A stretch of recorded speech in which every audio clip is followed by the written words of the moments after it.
प्रिय दर्शकों, नमस्कार। भारतीय ज्योतिष विज्ञान परिषद रायपुर चैप्टर से मैं ICAS Indian council of astrological science का एक स्थायी सदस्य हूं। नाम गजानन पाणिग्राही, आप सबका एस्ट्रो मित्र। एक बहुत ही विचारणीय और सारगर्भित विषय को लेकर पुनः आप सबके समक्ष उपस्थित हूं। आज हम बात करेंगे नवग्रह और उनकी दृष्टियां।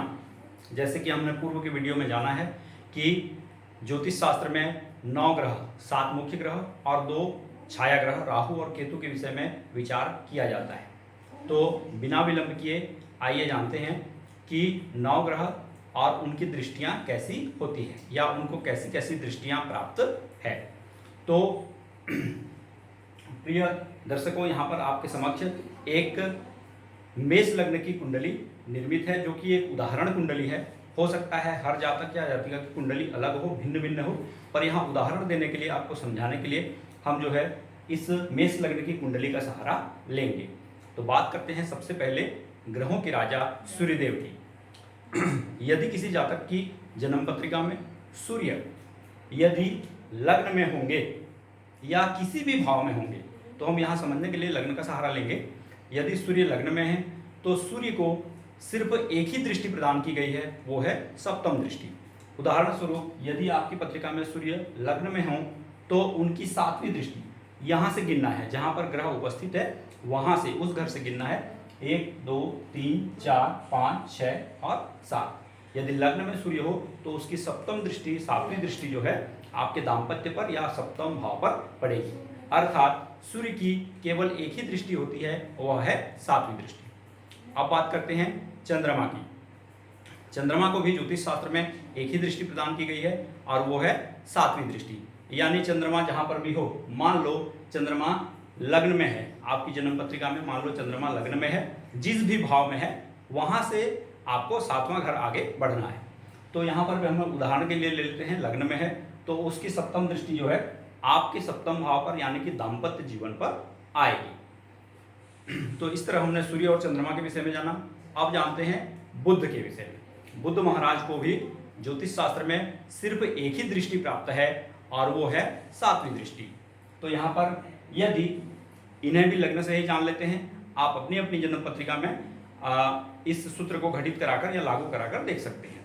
यदि बुध किसी जातक या जातिका के जन्म पत्रिका में मान लिया जाए कि लग्न में हो तो उसकी 7वीं दृष्टि जो है सप्तम भाव पर, मतलब आपके दाम्पत्य पर होगी।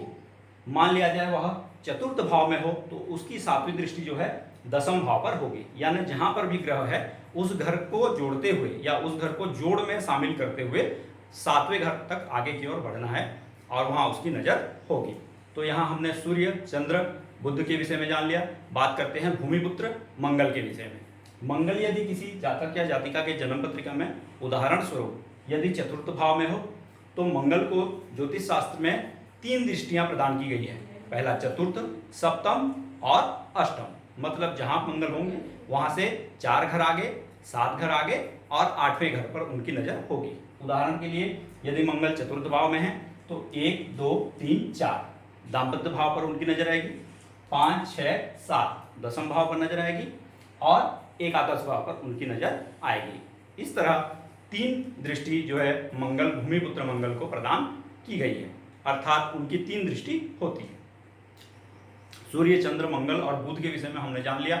आइए बात करते हैं शनिदेव के विषय में। शनिदेव को ज्योतिष शास्त्र में 3 दृष्टियां प्रदान की गई है। मान लिया जाए किसी व्यक्ति के जन्म पत्रिका में शनिदेव 5वें स्थान में मौजूद है। उदाहरण के लिए बता रहा हूं, यदि आपकी जन्म पत्रिका में शनिदेव जहां पर भी है वहां से आप इस सूत्र को घटित करा सकते हैं। यदि किसी जातक या जातिका के जन्म पत्रिका में शनिदेव जो है 5वें स्थान में है तो उनकी प्रथम दृष्टि जो है 3री दृष्टि होती है, 1 2 और 3 आपके दाम्पत्य पर पड़ेगी। यदि शनिदेव 5वें स्थान में है तो 3री दृष्टि से आपके दाम्पत्य जीवन को देखेंगे। अब सप्तम दृष्टि 4 5 6 और 7, सप्तम दृष्टि से एकादश भाव को, और तीसरी उनकी जो नजर है वो 10वीं दृष्टि होती है, 8 9 10 उनकी 10वीं दृष्टि जो है आपके कुटुंब भाव पर यानी वाणी भाव पर पड़ेगी। इस तरह कहने का मतलब ये है कि शनिदेव जहाँ मौजूद होंगे, जहाँ मौजूद हैं उस घर को जोड़ते हुए तीसरा घर, सातवां घर और 10वां घर पर उनकी दृष्टि होती है। अब बात करते हैं शुक्रदेव की। शुक्रदेव को ज्योतिष शास्त्र में एक ही दृष्टि प्रदान की गई है, या यूं कहें कि उनकी एक ही दृष्टि होती है, वो है सप्तम दृष्टि। अर्थात वो जहां पर होंगे, मान लिया जाए लग्न में है तो उनकी 7वीं दृष्टि जो है आपके दाम्पत्य पर आएगी। चतुर्थ भाव में है तो 10वें भाव पर उनकी दृष्टि आएगी। अर्थात जहां पर भी होंगे वहां से 7 घर आगे जाना है। इस तरह आज हमने विभिन्न ग्रहों के दृष्टियों पर जो है विचार चल रहा है। इस क्रम में हम आगे बढ़ते हैं। देवगुरु बृहस्पति, राहु और केतु, ये जो 3 ग्रह बचे हुए हैं, इनकी दृष्टियों के बारे में चर्चा करते हैं। तो ज्योतिष शास्त्र में देवगुरु बृहस्पति और राहु और केतु, इन्हें 3 दृष्टियां प्रदान की गई है। इसको समझने के लिए हम लोग जो है इस उदाहरण कुंडली में क्या करेंगे, लग्न में ही उपस्थित उनको मानकर जो है आगे की ओर बढ़ते हैं। सबसे पहले देख लेते हैं देवगुरु बृहस्पति। यदि देवगुरु बृहस्पति जो है लग्न में किसी व्यक्ति के जातक या जातिका के कुंडली में लग्न में हो तो उनको 3 प्रकार की दृष्टियां प्रदान है। पहली दृष्टि है 5वीं, दूसरी दृष्टि है 7वीं और तीसरी दृष्टि है 9वीं। अर्थात लग्न में होंगे तो यहाँ से 1 2 3 4 5 आपके पंचम स्थान पर देखेंगे, 6 7 आपके दाम्पत्य पर उनकी नजर होगी, 8 9 अर्थात आपके भाग्य स्थान पर आपके गुरुदेव की जन्मपत्रिका में दृष्टि होगी। ये हो गया देवगुरु बृहस्पति की नजर। देवगुरु बृहस्पति की दृष्टि अमृतमयी दृष्टि मानी गई है। जहां जहां पर इनकी दृष्टि पड़ती है वह भाव जागृत हो उठता है, उस भाव से संबंधित फल जातक या जातिका को जीवन काल में अवश्य प्राप्त होता है। अब बात करते हैं राहु की। राहु यदि किसी जातक या जातिका के जन्म पत्रिका में जिस भी भाव में उपस्थित हो, मान लिया जाए द्वितीय भाव में आपकी पत्रिका में राहु उपस्थित है, तो यहां से गिनेंगे।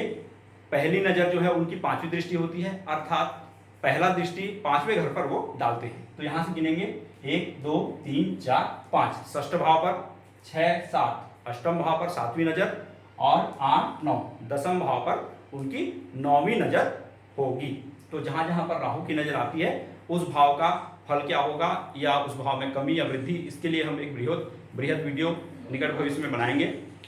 अब बात करते हैं केतुदेव।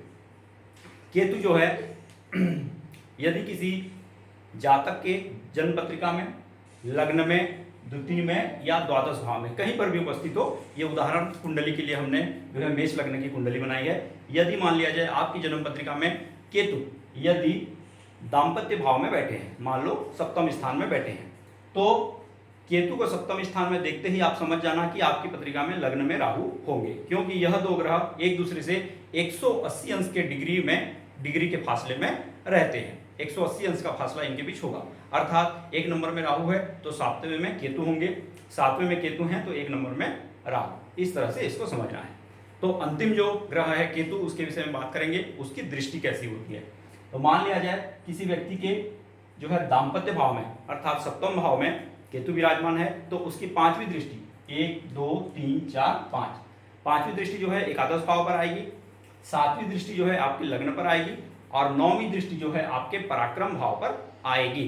तो प्रिय दर्शकों, इस तरह से आज हमने जानने का प्रयास किया कि ग्रह और उनकी दृष्टियां, तो सूर्य से लेकर केतु पर्यंत सभी ग्रहों की दृष्टियों का आज हमने विचार किया है। पुनः किसी महत्वपूर्ण ज्योतिषी विषय को लेकर आपके समक्ष प्रस्तुत होंगे। इजाजत दीजिए, तब तक के लिए नमस्कार।